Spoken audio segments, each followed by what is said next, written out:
ఇవాళ డాక్టర్ బాబాసాహెబ్ అంబేద్కర్ గారు జయంతి ఉత్సవాలు అంటే వారికి ఘన నివాళులు అర్పించి భారతీయ జనతా పార్టీ, తెలుగుదేశం పార్టీ, జనసేన నాయకులు వారికి నివాళులు అర్పించిన తర్వాత 45వ వార్డులో పైలా ముత్యాల నాయుడు గారు వారు ప్రెమిసెస్లో కార్యాలయం ఓపెన్ చేయడం జరిగింది.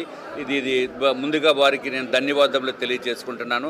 అట్లాగే వచ్చే ఎలక్షన్స్లో ఉమ్మడి అభ్యర్థులుగా పోటీ చేసే భరత్ గారు పార్లమెంటు అభ్యర్థిగా, అట్లాగే విష్ణుకుమార్ రాజు అనే నేను ఎమ్మెల్యే అభ్యర్థిగా నార్త్ నియోజకవర్గం నుంచి కమలం గుర్తుపై పోటీ చేస్తున్నాము.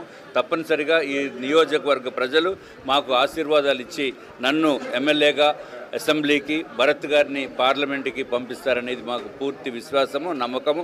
ఇక్కడ కమిటెడ్ పీపుల్ ఉన్నారు, నాయకులు, తెలుగుదేశం, భారతీయ జనతా పార్టీ, జనసేన నాయకులు. కాబట్టి మా విజయం తథ్యం అనేది మీకు అందరికీ కూడా నేను తెలియజేసుకుంటున్నాను. అట్లాగే డాక్టర్ బాబాసాహెబ్ అంబేద్కర్ రచించిన రాజ్యాంగం మాత్రము ఆంధ్ర రాష్ట్రంలో మాత్రము అది అమలు జరగటం లేదు. ఇది ఒక దుర్మార్గపు ప్రభుత్వ పరిపాలనా విధానాలు జగన్మోహన్ రెడ్డి గారు తీసుకుని వచ్చి ప్రజల్ని ఎంతో ఇబ్బందులకి గురి చేసిన విషయము రాష్ట్ర ప్రజలందరికీ తెలుసు.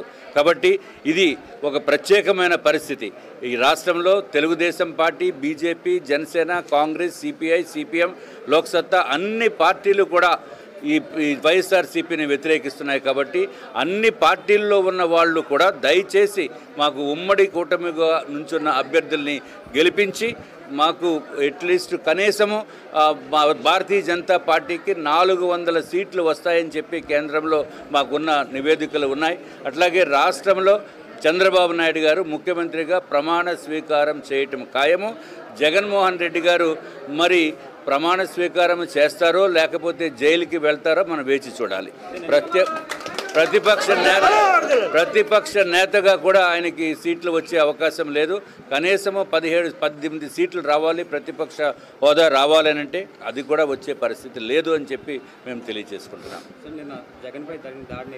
అరే కోడికత్తే అదేముందండి, అసలు అవన్నీ డ్యాన్సులు, డ్రామాలు అవన్నీ ఎవరికి తెలియవు. వాళ్ళు పెట్టిన దాంట్లో ఇప్పుడు నాకు ఇక్కడ ఉన్నాము చిన్న కార్యాలయం ఓపెనింగ్కి ఎంత 100 మందో 200 మందో ఉన్నారు. నా పైన రాళ్ళు ఇచ్చి విసిరిసారంటే మా వాళ్ళే తీసారు తప్ప బయటోడు ఎవడన్నా వచ్చి చేసేదానికి అవకాశం ఉందా? ఈ డ్రామాలు కట్టిపెట్టండి జగన్మోహన్ రెడ్డి గారు. ఆ ఇసిరింది ఎవరో పట్టుకున్నారా? అది పట్టుకోరు. ఊరికి రా ఏదో వచ్చినట్టు, నేనైతే టీవీ చూడలేదు, రా ఏదో వచ్చినట్టు చూపించారని చెప్పి చెప్తున్నారు. ఈ డ్రామాలు విని విని విని ప్రజలు విసుగెత్తిపోయారు, నమ్మారు. ముందు 2019లో ప్రజల్ని బ్రహ్మాండంగా మోసం చేసిన వ్యక్తి ఈ భారతదేశ చరిత్రలో ఎవరన్నా ఉన్నారంటే అది జగన్మోహన్ రెడ్డి గారు. అరే ఎంత బ్రహ్మాండంగా అందరు నెత్తిలపైన చెయ్యి వేసి నేనున్నాను, నేను చూస్తాను, నేను చెందుతాను, మీకు అసలు నిత్యావసర వస్తువులు ధరలు పెంచకుండా చూస్తాము, కరెంటు రేట్లు పెరిగిపోయినాయి, అది కరెంటు రేట్లు అత్యంత దారుణంగా ఉన్నాయి, మేము చూసాక ఏమీ రేట్లు పెంచమని చెప్పిన మనిషి ఈరోజు ఆయన అధికారంలోకి వచ్చాక 8 సార్లు కరెంటు రేట్లు పెంచిన ఘనత ఈ జగన్మోహన్ రెడ్డి గారిది. దేశంలో ఎక్కడ కూడా లేదు. చెత్త మీద పన్ను వేసిన ముఖ్యమంత్రి ఎవరైనా ఉన్నారంటే చెత్త ముఖ్యమంత్రి గారు జగన్మోహన్ రెడ్డి గారు. అట్లాగే మద్యపాన నిషేధం చేసిన తర్వాతే 2024లో నేను మీ దగ్గరికి వచ్చి ఓట్లు అడుగుతానని చెప్పిన మాట వాస్తవము జగన్మోహన్ రెడ్డి గారు.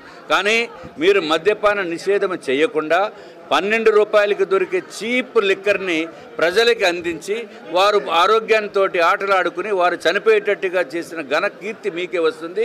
మద్యపానం నిషేధం చేయకుండా అసలు మీరు ఓట్లు అడగటానికి నైతిక హక్కు మీకు ఏముంది?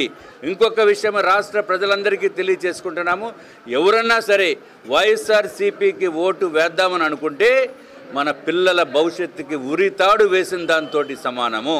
అట్లాగే వైఎస్ఆర్సీపీకి ఓటు వేద్దామని ఎవరన్నా భావిస్తే అది మన రాష్ట్ర అభివృద్ధికి కూడా ఉరితాడు వేసిన దాంతో సమానము.